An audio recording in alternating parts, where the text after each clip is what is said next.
Depuis MeToo, le mot consentement est partout. Et en même temps, le consentement est nulle part. J'abuse un peu, mais c'est ce qui est frappant à travers tous les témoignages. Énormément de situations qui nous semblaient tout à fait normales avant se situent en fait dans une zone grise où on ne peut pas vraiment parler de consentement. Pourtant, je sais pas vous, mais moi je trouve ce mot de consentement bizarre. On a l'impression qu'il appelle une réponse toute simple, que c'est oui ou que c'est non. Ouais. Non. Non. Mais dans les faits, je vois bien qu'il est beaucoup plus compliqué. Manon Garcia enseigne à l'Université libre de Berlin. Elle est une des grandes figures émergentes de la pensée féministe. Dans son livre La conversation des sexes, elle montre justement comment notre approche du consentement sexuel constitue un obstacle vers l'égalité et perpétue même la situation historique de soumission des femmes. Contrairement à toutes les conneries qu'elles pourront dire là-dessus, la plupart des femmes ont envie de cette fermeté-là, d'être prisonnières. Alors comment consentir dans un monde inégalitaire? Par quels moyens s'émanciper dans nos relations intimes? Comment érotiser l'égalité sexuelle?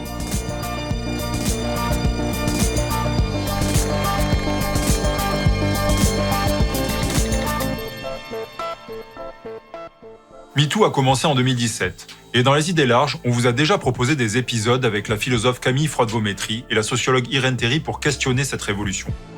De son côté, Manon Garcia part d'un constat posé de longue date par les féministes, le fait que des rapports de pouvoir se jouent à l'intérieur de nos relations sexuelles.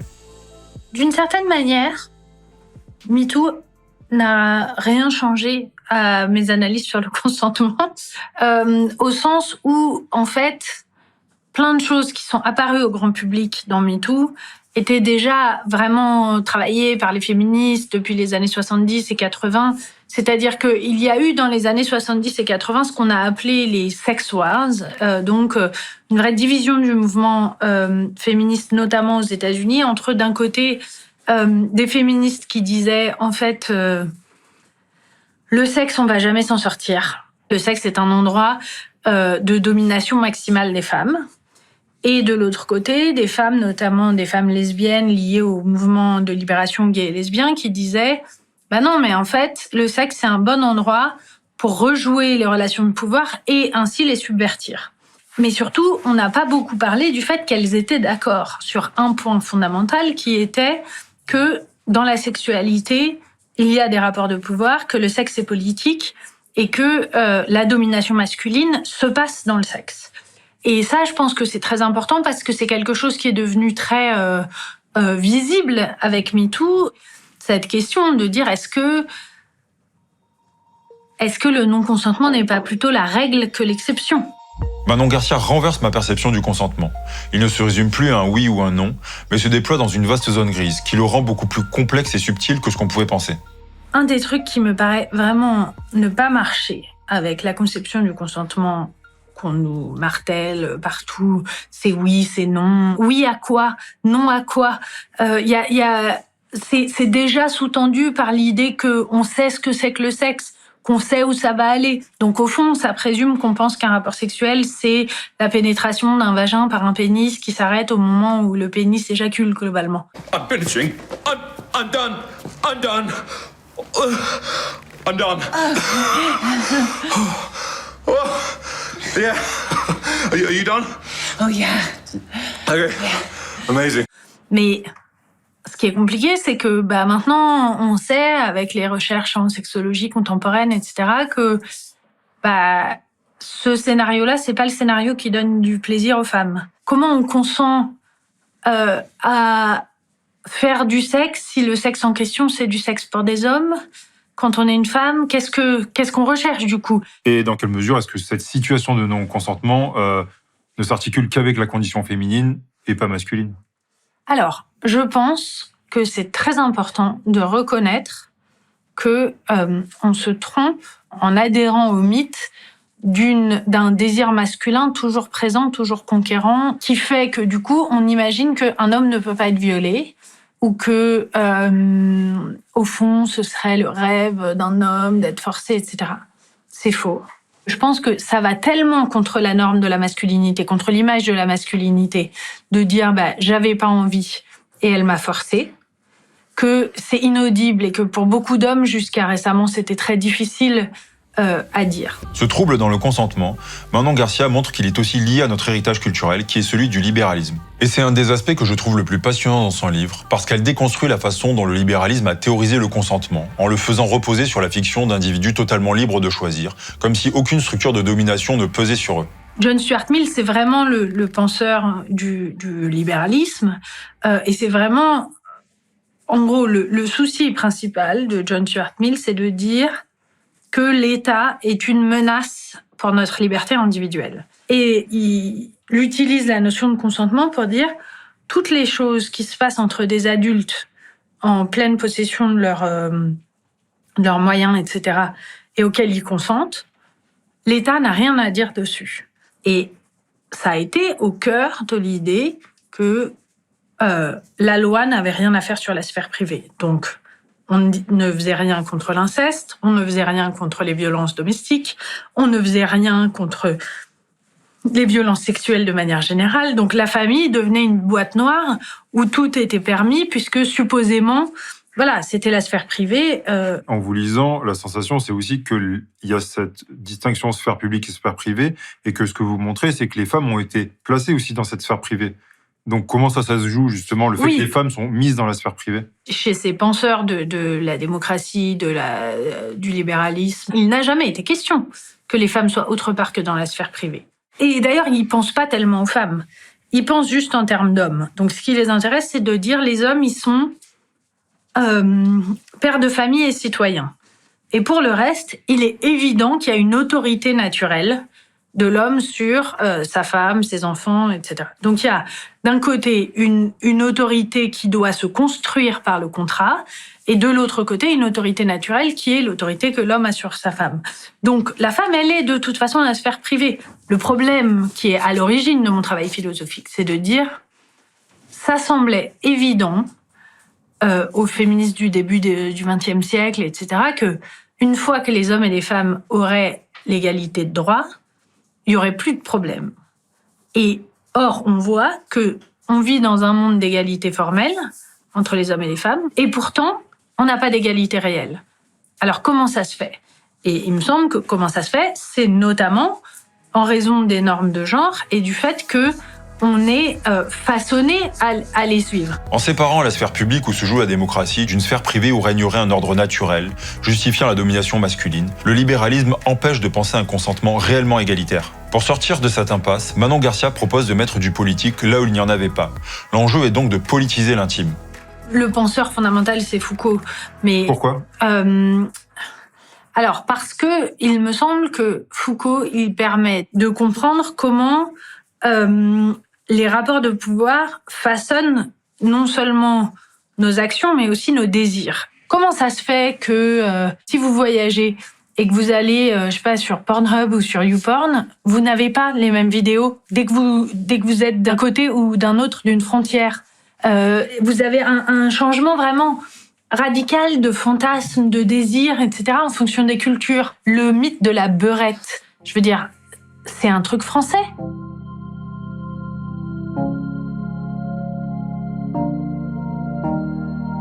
C'est parce que on a une histoire coloniale française de sexualisation de la femme arabe par le colon français, etc., qui fait que tout d'un coup, sur le Pornhub français, vous avez des beurettes, alors que vous en avez pas sur le Pornhub suisse. Et ça, il me semble que c'est quand même quelque chose de fondamental pour tout le féminisme, qui est que de comprendre qu'il n'y a pas de possibilité de désirer en dehors du patriarcat, en dehors de l'organisation sociale, etc. Donc ça, c'est vraiment Foucault qui permet de penser cette façon dont les logiques de pouvoir, les logiques, par exemple, impériales, là, pour le coup, façonnent les désirs, façonnent les fantasmes aussi dans la sphère intime. Voilà, mais ça permet aussi de, du coup, comprendre que c'est complètement vain de penser qu'on va se libérer, qu'on va libérer notre désir tout seul. Entre avoir comme éducation sexuelle Sex Education ou les garçons de ma génération avoir le film X du samedi soir sur Canal comme éducation sexuelle, ou pour d'autres garçons Pornhub, bah ça fait pas la même chose en fait à votre désir, à votre imaginaire, à la façon dont vous percevez votre partenaire. What about my tits then? Do you want to come on them? Oh, sorry. Can we stop? Have I done something wrong? No. It's just, do you actually want me to do any of that stuff? Yeah. I think so. It feels like you're performing. Tell me what you want. I don't know what I want. No one's ever asked me that before. En politisant l'intime, on réalise que l'espace de la sexualité est déterminé par des facteurs historiques et culturels qui nous dépassent largement. Et c'est en les déconstruisant que Manon Garcia peut concrétiser le grand programme de son livre. Érotiser l'égalité et non plus la domination.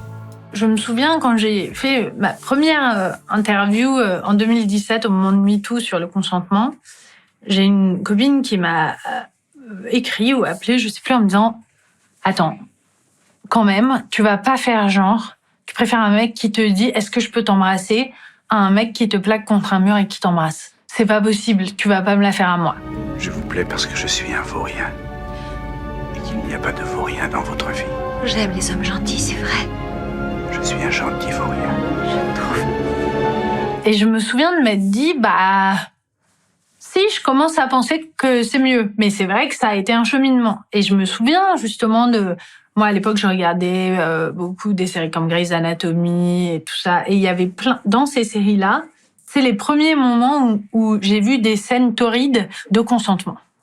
Et où tout d'un coup, on se disait « Ah non, mais c'est pas que un mec qui te demande s'il peut t'embrasser, c'est une espèce de loser que t'as pas envie d'embrasser. C'est juste que, évidemment, il va pas juste rester comme ça et dire au fait, je peux t'embrasser comme quand on était en 5e et que on n'y arrivait pas trop, quoi.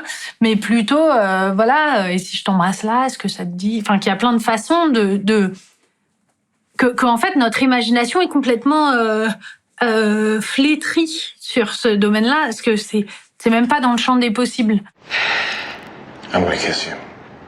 I'm gonna kiss you with tongue. I'm gonna kiss you so you feel it. Okay? Okay.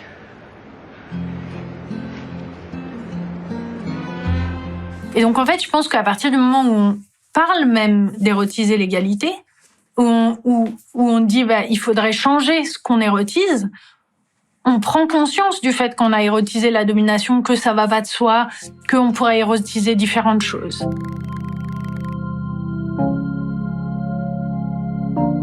Est-ce qu'il faudrait partir de l'idée qu'en tant qu'homme, je sois moi-même dominant et que donc je ne peux pas penser l'idée d'un échange de consentement en oubliant cette condition ?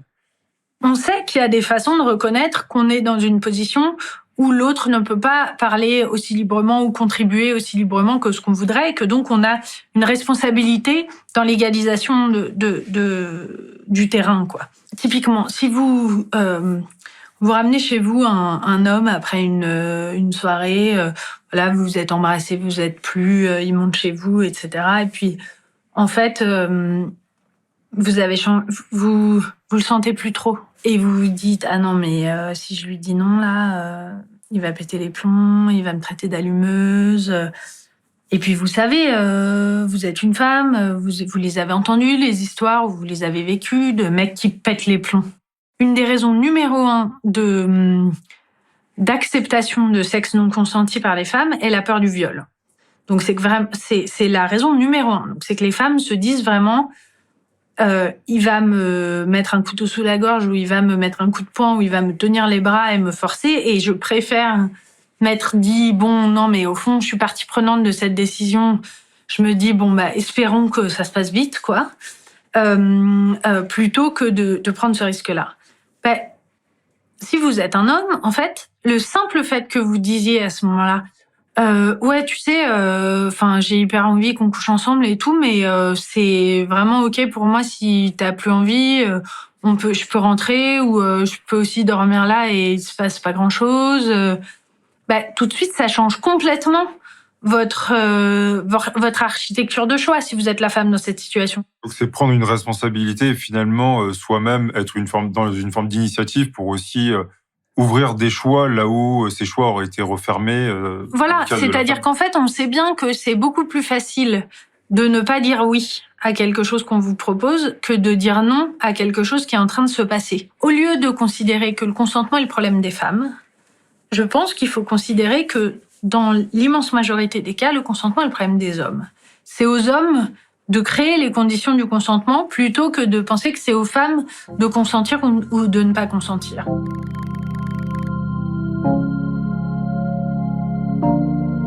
Pour aller vers un consentement égalitaire, Manon Garcia propose le modèle de la conversation. C'est-à-dire que chacun définirait ses envies à travers l'interaction, ce qui s'oppose à un modèle de négociation qui implique que la volonté de l'un s'impose à celle de l'autre. Dans la conversation, il y a l'idée de la relation, alors qu'il n'y a pas l'idée de la relation nécessairement dans la négociation. La négociation, ça peut être pour se parler le moins possible, pour être en relation le moins possible, disons.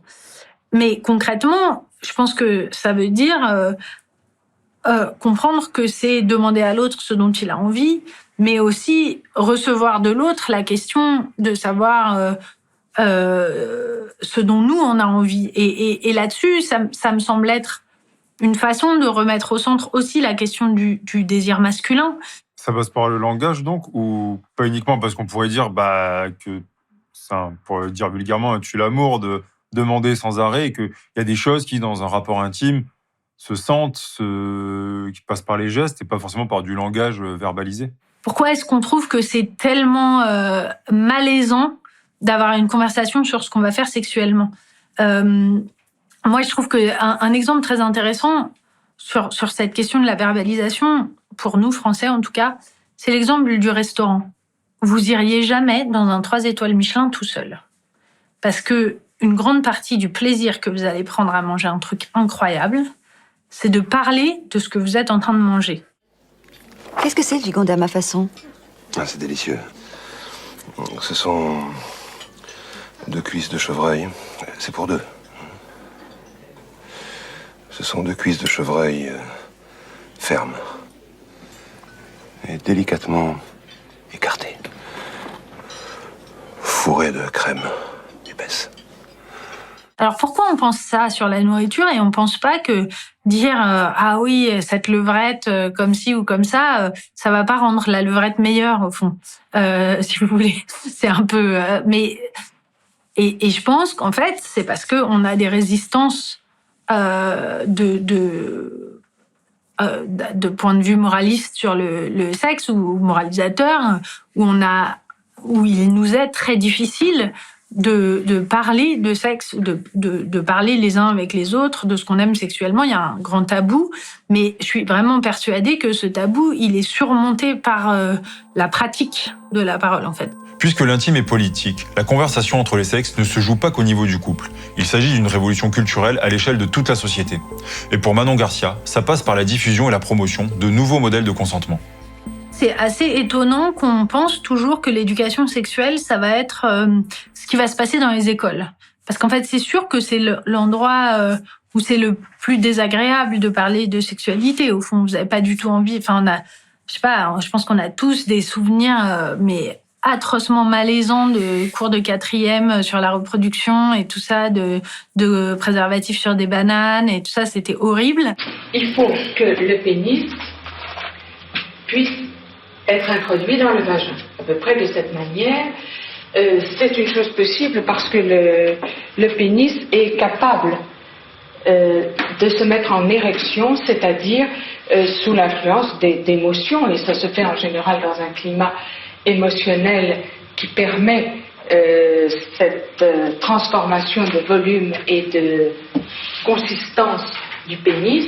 Et en fait, il y a plein d'autres façons. On pourrait imaginer des pubs qui montrent des types d'interactions pour augmenter nos imaginations, nous donner du vocabulaire et construire ensemble un vocabulaire. C'est-à-dire que c'est là que je pense qu'il y a une vraie possibilité d'émancipation par la pratique individuelle au niveau social. C'est que, en fait, si on construit dans nos vies intimes des nouveaux mots, des facilités de se parler, des facilités de concevoir le sexe de nouvelles manières, on les apporte dans la sphère sociale et on contribue à une forme d'alphabétisation sexuelle de la société.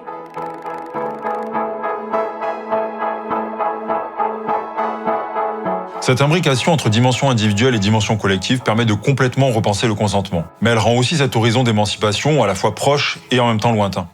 De même que je pense pas que les femmes puissent arrêter d'être soumises, je pense pas qu'on puisse avoir une sexualité égalitaire demain. Il y a plein de choses qu'on va pas pouvoir résoudre d'un coup de baguette magique, mais le simple fait qu'on les mettre sur notre to-do list de trucs à résoudre, c'est déjà une façon de saper le patriarcat, c'est faire un effort vers l'émancipation. Après, je pense que c'est pas demain l'émancipation, et en même temps, je pense que quand je vois les réflexions de mes étudiants, il s'est passé avec MeToo un changement social dingue sur ces sujets. Donc on peut être un peu optimiste. Vu la polysémie du consentement et ses différentes acceptions en économie, en politique, en droit, est-ce qu'il ne faudrait pas peut-être un autre mot pour la question sexuelle ou intime ? Alors c'est hyper intéressant parce que j'avais trouvé très peu convaincantes les idées qu'il faudrait changer de mot et tout ça pendant longtemps, parce que ce que j'aime avec consentement, c'est qu'on entend l'idée qu'on va se sentir ensemble. On entend cette étymologie, on entend une perspective un peu joyeuse. Et en fait, donc mon livre a été traduit en allemand, et évidemment, comme les blagues sur l'allemand le disent, ils ont toujours 72 mots pour un truc pour lequel nous, on en a un. Et finalement, il y a un mot qui ne va pas, qui n'est pas une bonne traduction, qui est Konsens. Et Konsens, c'est consensus. Et en fait, tout d'un coup, je me suis dit, mais est-ce que justement, l'idée, ce serait pas de passer du consentement sexuel au consensus sexuel ?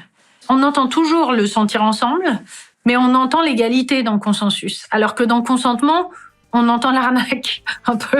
Et donc peut-être que oui, il faudrait passer à l'idée d'un consensus sexuel. Si on parle de consensus sexuel, on fait apparaître le fait que le désir aussi des hommes dans les relations hétérosexuelles, elle va pas de soi. Que qui dit consensus dit les deux. Les deux, c'est important ce qu'ils en pensent, quoi. Donc on présume aucun des deux.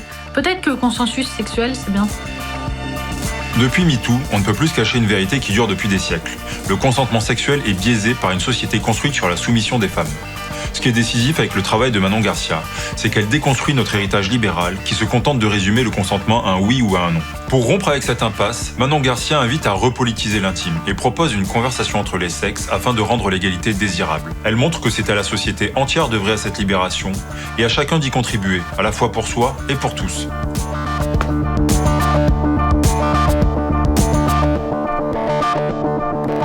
Pour aller plus loin, mes sources sont en description. Et pour garder les idées larges, il y a d'autres épisodes. À bientôt!